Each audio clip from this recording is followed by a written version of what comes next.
Mr. Speaker, with permission, it is with great sadness that I wish to make a statement to the House today on the appalling murder of Lyra McKee in Londonderry on Thursday evening. That evening, PSNI carried out searches in 2 locations in the Cregan area of the city, believing that dissident Republicans were storing firearms and explosives in preparation for attacks. While the searches were being carried out, a crowd gathered. 3 vehicles were hijacked and set alight, and the police came under attack, with up to 50 petrol bombs thrown at police lines. During the disorder, a gunman fired a number of shots in the direction of police, wounding Lyra McKee. Showing incredible bravery while still under attack, PSNI officers attended to Lyra as she was transported to hospital in a police vehicle. Tragically, neither those on the scene nor medical staff were able to save her, and she died from the injuries she sustained. I want to thank once again the police, medical staff and other emergency services for their bravery and commitment. On Saturday, I had the privilege of thanking a number of them in person and to pay my respects to Lyra at the Guildhall with John Boyle, the Mayor of Derry City and Strabane District Council. As we signed the Book of Condolences, he told me the touching anecdote that he was one of Lyra's first journalism tutors. Mr. Speaker, this is first and foremost a personal tragedy for the family and friends of Lyra, who fully expected her to come home that evening. It is a truly shocking and heartbreaking situation for them, and we can only imagine the devastating pain they must feel, something that they should never have had to endure. I know the whole House will want to join me in extending our deepest sympathies to her partner Sarah, family, friends and colleagues. Lyra was a brilliant, talented journalist and a true loss to Northern Ireland. She was a role model to many who always fought to make Northern Ireland a better place. Nothing we can say today can take away the pain that Lyra's family must be experiencing now. But what I can say to her family, the people of Derry and the whole of Northern Ireland is that we will continue to strive for peace in Northern Ireland. We are behind you and we are united in rejecting those who seek to undermine peace with terror. They have no place in our society. They must be dealt with under the law. The people responsible for Thursday's sickening attack will never win. This is also a tragedy for the community in Cregan and the city as a whole. And I'm sure we've all been struck by the profound sense of anger at this sickening and callous attack. This was a young woman with so much hope and so much to offer, unlike those who have continually shown that they have nothing to offer. It remains the case across Northern Ireland that small numbers of dissident Republican terrorists remain intent on killing.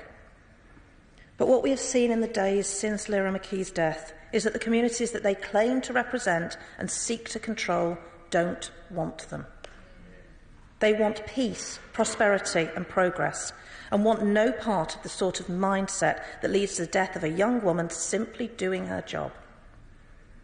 To those responsible for this act of terrorism, we say, we have heard your excuses and your hollow apologies. No one buys it. This was no accident.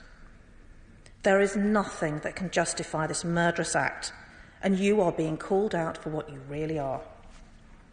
Church and community leaders have united their voices in condemnation, as have those across the political spectrum. Those voices of peace are strong and united and louder than those who peddle hate and division in a city with so much to offer. Strong and effective policing has reduced the number of national security attacks in Northern Ireland from 40 in 2010 to just 1 in the whole of 2018. Yet, despite this welcome reduction, vigilance in the face of this continuing threat remains essential.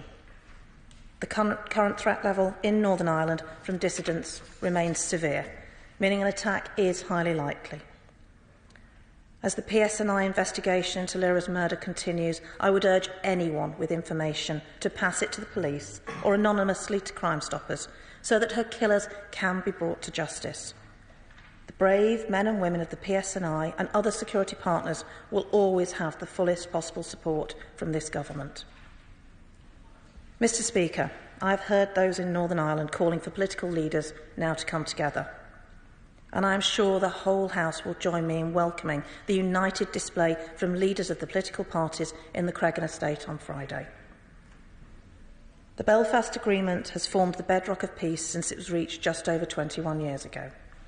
It must be upheld and be defended from those who would seek to undermine it.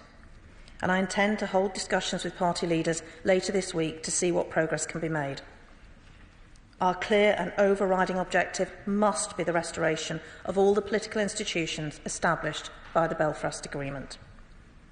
Northern Ireland's politicians need to take charge, including in the vitally important area of tackling all forms of paramilitary activity. But, Mr Speaker, today is not a day for party politics. Lyra was a young, vibrant woman who symbolised the new Northern Ireland. A modern, dynamic, outward-looking place that is open to everyone, regardless of their community background, political aspirations, race, gender or sexuality. Yet last Thursday, Lyra McKee was killed in the most tragic of circumstances. It should not have happened, and it cannot be in vain. All of us must take inspiration from what Lyra achieved in her life, in wanting to make Northern Ireland a brighter place for everyone. Lyra once wrote of being part of the Good Friday Agreement generation and the need to reap the spoils of peace. Our lasting tribute to Lyra must be to ensure that we continue to work for peace for the whole of Northern Ireland. Mr Speaker, I commend this statement to the House.